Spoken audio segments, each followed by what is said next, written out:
What needs to be done is, first and foremost, is to protect the children and to follow the law of the land. And the law of the land, as you have established so clearly, in 2008, the Congress of the United States adopted a position when children come to our country and seek of asylum, as the children are being all treated as asylum seekers, first and foremost, that when they come, that within 72 hours, Border Patrol agents must cease to have them in their custody. They must be put over with the Refugee Department at the Department of Health and Human Services, and they must be put in the least restrictive setting. This is the law, the least restrictive setting, and if you have a family member, put them there.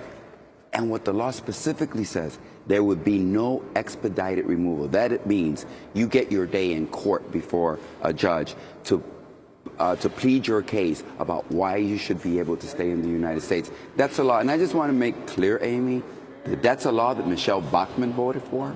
You know, Congressman Gomer from Texas, every time he speaks about immigrants, he says they're always bringing diseases. And Mr. King from Iowa, he's the one that thinks we should electrify a fence between the United States and Mexico.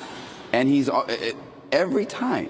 It never fails. It's criminals. But even King and Gomer and Michelle Bachmann, Tea Party queen of the Congress of the United States, all voted for the 2008 anti-human trafficking law. We all voted. Why? Because cooler heads were prevailing at that moment.